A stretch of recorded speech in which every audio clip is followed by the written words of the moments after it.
घरे कौन सदस्य असुस्थ अच्छा रोग भल होना घर पुओ बहु छाड़ी चली जाइए व्यापार में वृद्धि होना जिते चेष्टा कले जॉब होना देखूँ मुझे एमती एक नंबर कहूँ से सहित जड़ित एक छोट तांत्रिक टोटका कहीदे कौन भी कम बाहर को जी से कम अटक ना जदि कौन मनीष यह करदिए जो भाई भाव में मुझे कहूँ तेज जमी भी रोग होई थाउ ना कहीं से सदा सर्वदा रोगरू मुक्त हो आपण को करने को कौन हेब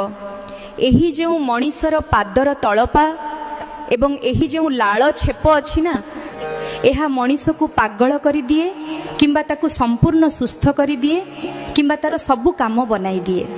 नंबरटी हूँ 31 81 और 98 यह कौन करेंगे निज जीभरू एमती लाल नेबे एवं निज पादर तलपारे लिखिबे लिखिबा परे एक कला सूता नेबे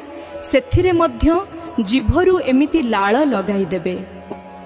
तेबे सेथिरे कौन हेबो ना आपणक शरीरर आत्मार जो बास्ना एवं जो छेप अच्छी ताहा सेथिरे